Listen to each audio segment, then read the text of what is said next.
이 시간에는요, 우리가 함께 읽은 누가복음 13장 10절 이하의 사건과 14장 1절에서 6절에 기록된 두 가지 사건을 함께 나누면서 또 하나님의 말씀 묵상해 보기 원합니다.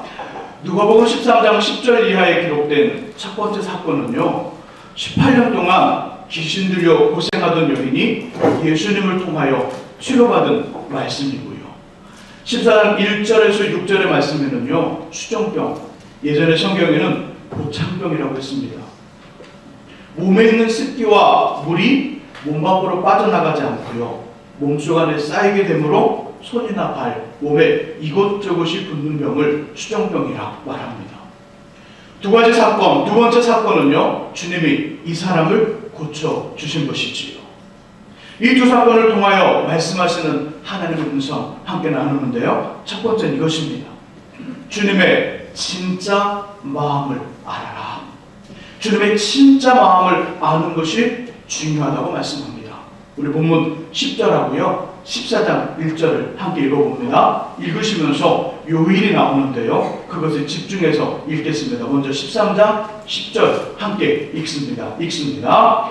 예수께서 안식일에 한 회당에서 가르치실 때에. 아멘. 자, 14장 1절도 읽습니다. 14장 1절 읽습니다. 안식일에 예수께서 한 바리새인 지도자의 집에 떡잡수로 들어가시니 그들이 엿보고 있더라. 아멘. 두 사건이 일어난 요일이 등장하지요. 어느 요일일까요? 안식일. 요즘으로 말하면 토요일입니다. 토요일. 유대인들은 안식일을 소중히 여기지만 우린 일요일, 주일을 소중히 여깁니다. 왜냐하면 예수님이 부활하신 날이 안식일로 첫날, 일요일 주일 아침이었고요. 예수님이 오신 후에 신약 성경의 이야기나 역사, 초대교회의 역사를 보면요, 믿음의 성도들이 모여 예배드린 날이 안식일 토요일이 아니라 안식일로 첫날 곧 일요일 주일이었습니다. 그래서 우리는 토요일이 아닌 일요일 주일 모여 예배를 드리고요, 이 날을 소중히 여기는 것이지요. 하지만 유대인들에게 안식일은요, 매우 중요한 의미를 가지고 있습니다. 그 이유는 출애굽기 20장에 기록된 하나님께서 모세에게 주신 10가지 계명, 10계명 때문에 그렇습니다. 혹시 기억하시나요? 10계명 중에 네 번째, 그것이 바로 안식일과 관련된 것인데 한번 기억을 더듬으면서 같이 한번 해보죠. 안식일을 기억하여 거룩하게 지키라. 이게 네 번째 계명인데, 이 네 번째 계명 때문에 유대인들은 안식일에 아무 일도 하지 않습니다. 지금도요, 유대인들은 안식일을 이렇게 지키기 위해서 자신들이 사는 집이나 회당, 안식일에 모여 예배드리는 곳 회당이라고 그러는데, 회당에 안식일이 되기 전에 미리 전등을 켜놓습니다. 안식일에 아무 일도 하지 않게 해서 자신의 집, 그리고 예배드리는 예배당, 회당인데 거기에 미리 전등을 켜놓고요, 가스불도 켜놓습니다. 촛불도 켜놓습니다.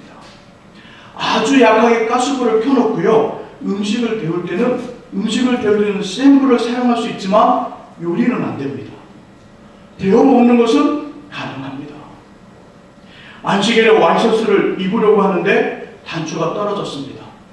바늘과 실을 꺼내서 미리 바늘에 실이 끼워져 있으면 단추를 달 수 있지만 바늘에 실이 끼워져 있지 않으면 바늘에 실을 끼워 단추를 다는 것은 안 됩니다. 왜요? 안식일이니까. 안식일 이 사람들은 볼펜을 들어서 메모하는 거 안 됩니다. 볼펜을 들 수 있지만 써서는 안 돼요. 유대인이 운영하는 가게에 단체 손님이 오면 주문을 받는데 난리가 납니다. 왜일까요? 볼펜을 사용할 수 없으니까. 안식일도 그렇습니다. 그런데 두 사건이 공교롭게도 안식일에 일어났습니다. 안식일을 불건하여 거룩히 지키라는 하나님의 계명을 문자 그대로 받아들이고 그날에는 아무 일도 할 수 없고 해서도 안 된다고 생각하는 유대인들이 보고 있는데, 그 사람들 앞에서 주님이 한 사람도 아닌 두 사람을 고쳐주십니다. 이들의 반응이 바로 나타났죠. 13장 14절입니다. 제가 읽어보겠습니다. 회당장이 예수께서 안식일에 병 고치는 것을 분내어 무리에게 이르되 일할 날이 엿새가 있으니 그동안에 와서 고침을 받을 것이요 안식일에는 하지 말 것이니라 하거늘. 예수에게 회당장이 말합니다. 안식일에는 일하지 말라는 것이지요. 고치지 말라는 것이지요. 또 말합니다. 사람들에게도 말합니다. 문제를 해결받고 병을 치유받기에 예수님을 찾아올 수는 있으나 안식일에는 말고 다른 날 오라는 겁니다. 분을 내면서 이 말을 합니다. 이 예수님은 너희는 안식일에도 너희의 소나 나귀들을 외양간에서 꺼내 먹이를 먹이지 않느냐. 그런데 이 여인, 아브라함의 자손인 이 여인은 18년 동안 귀신이 들려 고통을 당하고 있는데 안식이라고 고치지 않을 수 있겠느냐. 이 여인이 너희의 소나 낙이나 너희 집에 있는 짐승보다 더 싸고 가치가 없느냐 반문하십니다. 계속해서요 14장에서 이 말씀을 하죠. 이 일에 대한 주님의 분명한 뜻이 등장합니다. 14장 3절과 4절을 같이 한번 읽어봅니다. 14장 3절과 4절 같이 읽습니다. 예수께서 대답하여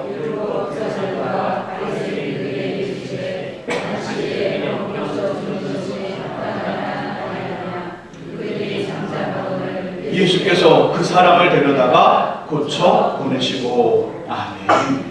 그리고 의아해하는 그들에게 결정적인 말씀을 하죠. 5절입니다. 너희 중에 누가 그 아들이나 소가 우물에 빠졌으면 안식일이라도 곧 끌어내지 않겠느냐.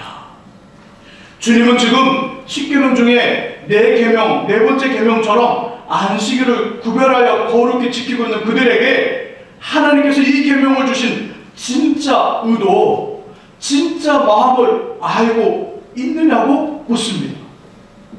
이 네 번째 계명, 안식일을 거룩히 지키라고 주님 하나님의 10계명 중에 말씀을 하셨는데 그 계명을 주신 진짜 의도, 진짜 마음을 아느냐? 하나님의 진짜 의도, 진짜 마음은 무엇일까요? 하나님은 단순하게 아무 일도 하지 않으면서 안식일을 지키느냐 지키지 않느냐의 문제가 아니라 생명을 살리고 사람을 세우며 사랑을 실천해야 한다는 것을 말씀합니다. 안식일에 아무 일을 하지 않는 것이 생명을 살리고 사람을 세우며 사랑을 실천하는 것이라면 이것은 하나님과 관련이 있는 것이며 그 계명을 주신 하나님의 뜻과 마음을 만족시키는 것입니다. 하지만 본문에서는 귀신 든 여인을 고치며 수종병 든 사람을 낫게 하는 것이 하나님의 진짜 마음, 진짜 의도가 되는 것이지요. 그리고 우리에게 필요한 것이 있습니다. 무엇이냐면 하나님의 진짜 마음과 진짜 의도를 파악하는 것이 중요합니다.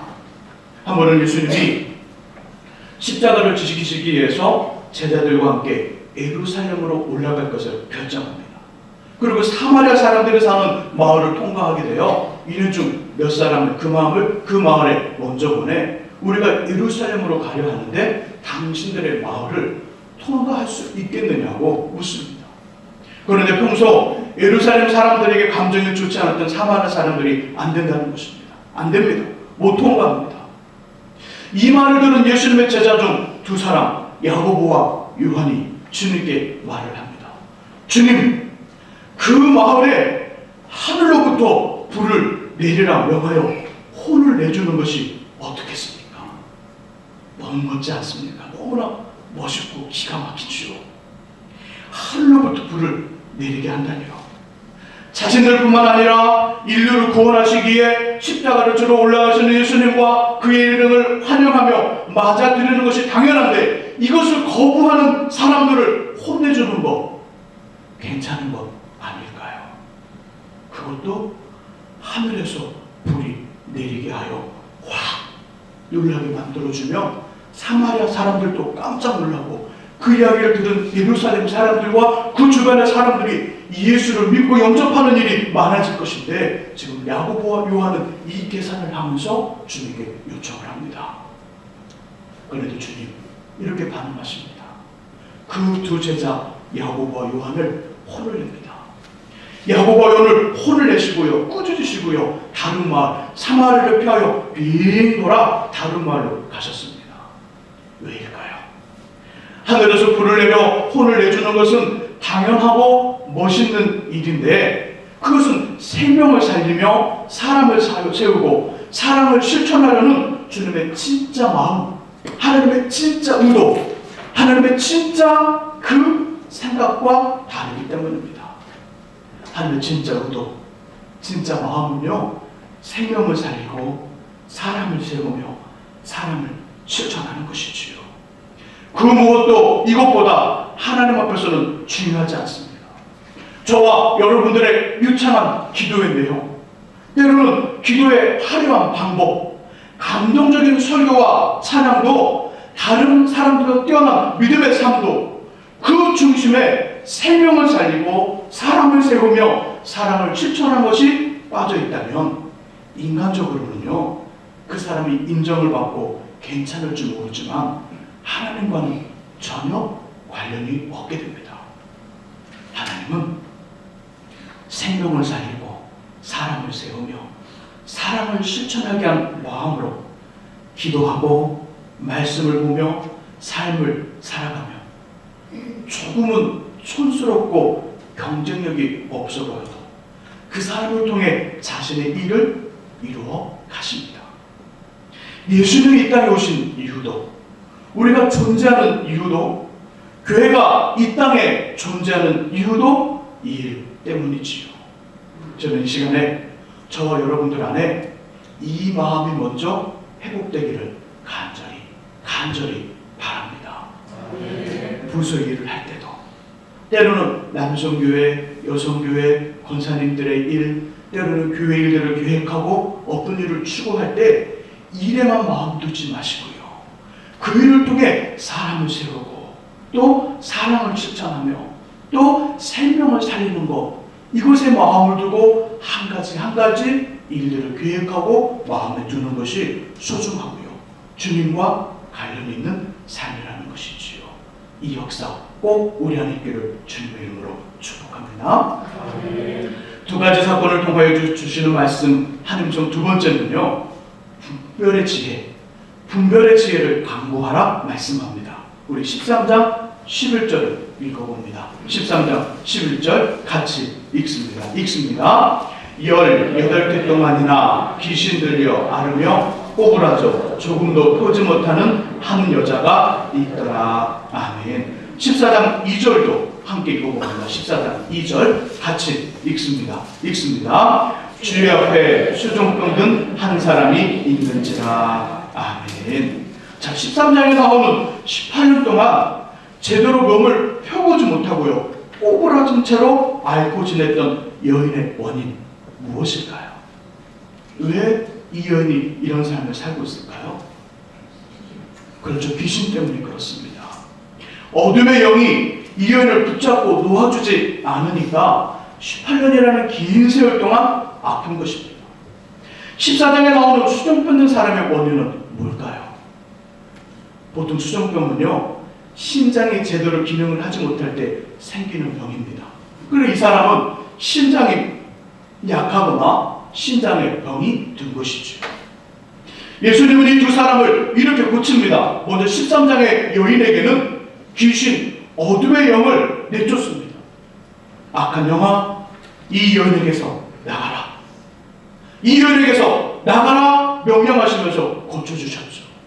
그리고 14장의 사람에게는요, 몸이 약한 것을 보시면서 치유하고 회복되기에 기도하셨습니다. 그러나 만일 이 사람에게, 예수님은 실수하지 않겠지만 이 사람에게 13장의 여인처럼 수종병 든 사람에게 악한 영은 물러나라고 명령하셨다면 어떻게 됐을까요? 나았을까요? 낫지 않았을까요? 낫지 않았겠지요. 그러므로 우리에게 중요한 거 있습니다. 뭐냐면요, 보고 알며 정확히 진단하여 대처하는 분별의 지혜가 필요한 것입니다. 세상에 많고 많은 일들, 우리에게 있는 많은 일들이 모두 다 동일한 원인과 이유에서 나오지 않았습니다. 모두 다 동일한 방법으로 해결할 수 있는 일들이 아니라는 것이지요. 오늘 본문의 13장의 여인에게는 예수님이 악한 영을 명하여 물리침으로 고쳤고요. 14장의 수종병 든 사람에게는 기도하여 낫게 하셨습니다. 다 다른 것입니다. 분별하여 지혜가, 또 분별하는 지혜가 필요하고요. 그 능력이 필요함을 이야기합니다. 저는요, 영화 보는 것을 굉장히 좋아합니다. 스토리가 괜찮고요. 배우의 연기력이 인정만 되면 아내와 아이들 데리고 극장을 찾아갑니다. 때로는 밤 12시에 찾아가도 해요. 밤 12시에 찾아가기도 하고요. 쉬는 날은 찾아가서 영화를 봅니다. 혹시 2001년도에 개봉된 칠강고라는 영화 기억하시나요? 예, 그 영화가 배우 안성기 씨와 하지연 씨가 주연을 했고요. 제주도 바다에서 석유를 찾는 사람들과 인간의 욕심이 만들어낸 바다 괴물과의 사투를 그린 영화입니다. 분별의 죄가 얼마나 중요한지 영화의 한 장면 소개합니다. 바다 괴물을 피해 도망을 치던 안성기 씨와 그의 동료들, 그 중에 두 사람이요, 괴물의 추격을 받습니다. 온 힘을 다해 도망을 치던 두 사람은 넘어지고요. 괴물이 이 사람들을 삼키고자 바로 뒤에서 입을 쫙 벌립니다. 이때 안성기 씨는요, 괴물을 향해 총구를 겨누는데요. 마침 쓰러져 있는 두 사람 옆에 상자, 박스가 그 앞을 막습니다. 그런데 넘어져 있는 두 사람에게 이 안성기 씨가 말을 합니다. 박수 쳐, 박수 쳐, 이렇게 박수 쳐, 박수 쳐. 상자를 치우라고. 아니 상자 치우면 총을 쏘겠다고. 박수 쳐, 박수 쳐. 이 말을 들은 두 사람은 의아하듯이 뭐한 짓입니까? 박수를 칩니다. 안성기 씨는 좀 더 크고 긴박하게 박수 쳐, 박수 쳐. 두 사람은 동일하게 정말로 놀란 표정으로요, 박수를 서로 알아보지 못한 거죠. 이처럼 우리에게는요, 어떤 일을 보고 알며 정확히 진단하여 대처하는 분별의 지혜가 소중하고 절대적으로 필요한 것이죠. 성경을 읽어보면요, 저희가 만나는 문제와 어려움, 그 원인들, 이유를 크게 네 가지로 말씀합니다. 첫 번째는 시편 107편 10절과 11절의 말씀 속에 보면 죄 때문에 그렇다, 이 말씀을 하고요. 또 두 번째 이유는요, 요한복음 9장에 나오는 말씀을 보면 하나님의 뜻과 영광 때문에 하나님의 일들을 위해서 그런 일이 있다, 또 말씀하고요. 세 번째는요, 욥기 말씀, 그리고 마태복음 4장 1절 이하의 말씀 속에 보면 하나님께서 허락하신 범위 안에서 사단, 어둠의 영이 그렇게 할 수 있음을 이야기합니다. 그리고 네 번째는 이것이지요. 관리를 잘 못하는 우리의 부족함이 원인이 되기도 합니다. 예를 들은 것입니다. 이빨이 아파요. 이빨이 아픈데 이유가 뭐냐면 춥기 때문에 그렇습니다. 왜 그랬을까요? 이빨을 잘 관리하지 않으니까 그런 것이죠. 각각의 경우 대처의 방법은 틀려집니다. 첫 번째 죄가 원인의 경우는요, 회개하고 자백하고 그 합당한 열매를 맺으면 그 문제의 어려움들이 해결이 되는 것이죠. 두 번째, 하나님의 뜻과 영광을 위한 것이라면 그 일 때문에 주님을 떠나지 않고 끝까지 그 자리에 머물며 인내하셔야 됩니다. 세 번째, 사단의 장년이라면 예수님의 이름으로 물리치시고 그 자리를 피하면 됩니다. 네 번째, 우리의 관리 부족이라면 방법을 찾아 배우고 삶을 개선하면 해결이 됩니다. 하지만 이것이 뒤죽박죽이 되면 난리가 나죠. 예를 들어 자신을 잘 관리하지 않는 분, 술과 담배를 좋아합니다. 운동을 무진장 싫어합니다. 그리고 드시는 걸 보면 매우 짜고 매운 것 진짜 잘 드십니다. 얼마 있다 보면 어떤 일이 생길까요? 이분에게 혈압이 오르죠. 그리고 머리가 아프죠. 개운하지 않습니다. 이러면 어떻게 될까요? 빨리 병원에 찾아가서 뇌를 촬영해보고요, 혈압을 조정하고요, 또 생활 습관을 바꾸셔야 됩니다. 그런데 믿음 좋은 아내가 이런 말합니다. 병원에 뭐하러 가? 귀신이 들어서 머리를 아프게 한다. 그러면서 예수님의 이름으로 귀신을 매일 물리친다면 이 남편은 어떻게 될까요? 머지않아 영영 회복될 수 없는 상황에 놓이게 됩니다. 그러므로 저희 여러분들에게 필요한 것은요, 어떤 일을 보고 알며 정확히 진단하여 대처하는 분별의 지혜, 그 지혜가 소중하고 필요한 것이지요. 하나님께서는 예배드리는 저와 여러분들에게 이 분별의 지혜를 주실 것을 믿습니다. 세 번째 음성은 이것입니다. 세 번째 음성은 부모는 우리에게 결단을 요구한다는 것이지요. 결단. 우리 13장 12절과 13절 그리고 14장 4절을 함께 읽어봅니다. 읽으시면서 이 사람들이 고침을 받을 때 무엇을 했는지 찾아보시기 바랍니다. 자, 우리 먼저 13장 12절과 13절 함께 읽어봅니다. 읽습니다. 예수께서 보시고 불러 이르시되 여자여 내가 내 병에서 놓였다 하시고 안수하시니 여자가 옷 펴고 하나님께 영광을 돌리는지라. 아멘. 14장 4절이요. 자, 14장 4절 읽습니다. 그들이 잠잠하거늘 예수께서 그 사람을 데려다가 고쳐 보내시고. 아멘. 본문은 예수님의 치유 과정을 단계별로 설명합니다. 13장 12절에서 주님은 치료가 필요한 여인을 보십니다. 보시고 그리고 부르시지요. 여인을 불렀습니다. 그런 후에 내 병에서 놓였다 선포하시고 안수하여 낫게 하십니다. 14장에서도요, 수정병 든 사람을 예수님이 데리고 옵니다. 그리고 고쳐 주셨습니다. 이 과정에서 치료를 받았던 두 사람은 무엇을 했을까요? 두 사람. 18년 된 그 여인, 그리고 수정병 든 여인, 그 사람, 어떤 일을 했을까요? 어려운가요? 무엇을 했을까요? 아무것도 하지 않았습니다. 아무것도 하지 않았습니다. 두 사람은 아무것도 하지 않았습니다. 예수님의 치료를 받았던 이 사람들은 아무것도 하지 않았습니다. 단순히 그 자리에 서서 주님이 하시는 대로, 주님이 말씀하시는 대로, 주님이 하라는 대로만 움직이고 반응했다는 것입니다. 오라, 치유받았다, 가라, 그렇게 말씀하신 그 말씀에 따라 오고 가며 그 일을 했다는 것이지요.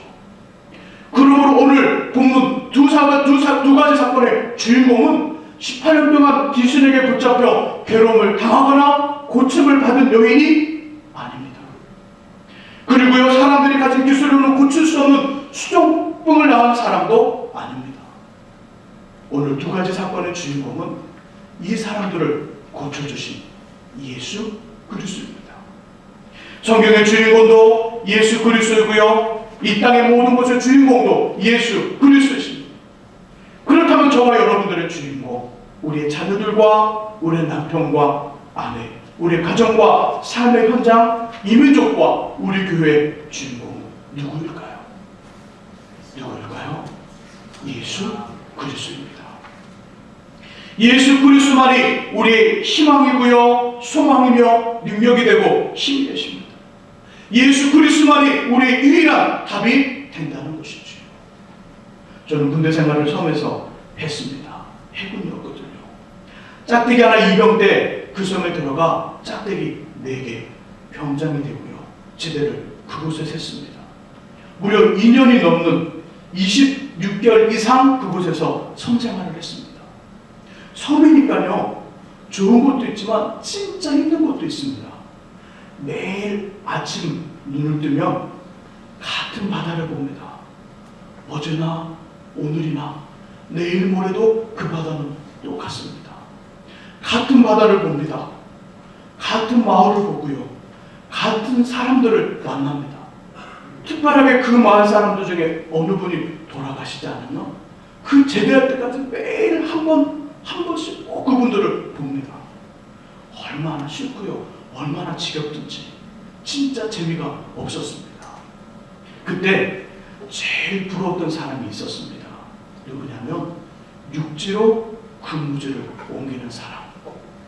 이병대 들어올 때 그 짐들을 놓고 큰 군인들이 메는 가방에 자신들의 짐들을 채워서 그 배를 타고 육지로 그무지로 옮기는 사람 보면 와, 진짜 좋다, 정말 좋다, 그런 마음이 들었습니다. 좋겠다, 나도 가고 싶은데 저 사람 뒤에는 누가 있길래. 섬에서 육지로 나가는 건 뒤에 누군가 있어야만 나갈 수 있거든요. 누가 있길래 배를 타러 가는 것도 아니고 육지에서 근무를 할 수 있을까?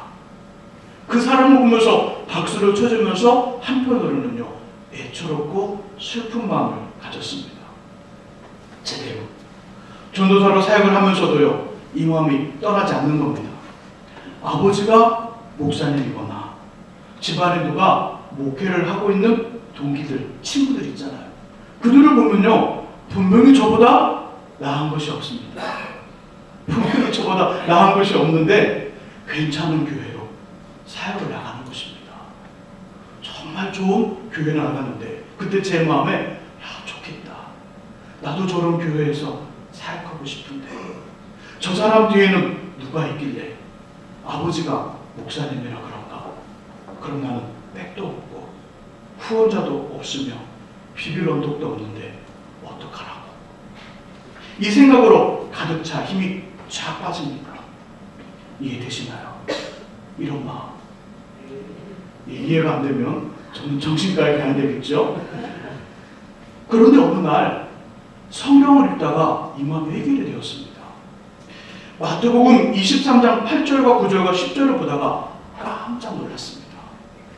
납비라 칭함을 받지 말라. 너희 선생은 하나요. 너희는 다 형제니라. 땅에 있는 자를 아버지라 하지 말라. 너희 아버지는 한 분이시니 곧 하늘에 계시니시니라. 지도자라 칭함을 받지 말라. 너희의 지도자는 한 분이시니 곧 그리스도시니라. 이 말씀을 읽는데요, 진짜 머리 끝에서 발가락까지 전율이 쫙 흐르는 느낌, 뭔가 찌릿찌릿찌릿하면서 제 마음에 파고드는 어떤 그 강렬함, 그 날카로움. 납비라 칭함을 받지 말라. 납비 한 분밖에 없다. 선생은 한 분밖에 없다. 이 땅의 아버지를 아버지라 하지 말라. 하늘에 계신 진짜 하나님이 계시고 그가 아버지라. 지도자 칭함을 받지 말라. 지도자는 한 분이시니 곧 그리스도시니라. 예수 그리스도가 그 말씀을 통해 제 인생의 주인공으로 오신 것입니다. 제 인생의 주인공으로 예수님이 찾아오셨고요, 한계와 제한이 있는 이 땅의 선생님, 이 땅의 부모가 아니라 한계와 끝이 없는 예수 그리스도가 저의 아버지가 되시고 저의 선생님, 지도자가 되어주셔서 든든한 백, 후원자가 되어주시고요, 비빌 언덕이 되어주신다는 것이지요. 대단하지 않습니까? 이 깨달음이 우울하고 슬프며 힘들었던 마음을 날리는 한방이 되었습니다. 저희 든든한 백, 후원자, 비빌 언덕이 되어주신 하나님은요, 요즘 저에게 이사야서 44장 2절 말씀, 내가 너를 만들고 너를 내 어머니의 배에서부터 지었으니 너를 도와줄 것이다. 그러니 두려워 말고 겁내지 말라. 이 말씀을 해주고 계십니다. 사랑하는 성도 여러분, 나를 도와줄 사람이 없다고요. 소도 비빌 언덕이 있어야 한다고 하는데 비빌 언덕이 없다고요. 든든한 배, 후원자가 없다고요. 그래서 눈물이 나고 너무 힘이 들고 커다란 일 앞에서 좌절하고 포기하고 낙심하고 때로는 그 마음, 우울한 마음이 우리를 찾아온다고요. 아니요, 하나님보다 더 큰 언덕은 없습니다. 예수님보다 더 좋은 백, 후원자는 존재하지 않습니다. 오늘 누가복음 13장과 14장의 주인공은 예수 그리스도입니다. 18년 동안 귀신 들려 그 꼬부라진 채 꼼짝 못했던 그 여인, 병을 치유받은 여인이 주인공이 아닙니다. 수족병대로 몸이 팅팅 부어오르는 그 사람, 예수님의 기도를 받고 나온 그 남자가 이 말씀의 주인공이 아닙니다. 오늘 본문의 주인공은 예수 그리스도이고요, 우리 인생의 주인공도 예수 그리스도라고 말씀하고 있습니다. 하나님 한 분이면 됩니다. 예수님 한 분이면 충분합니다.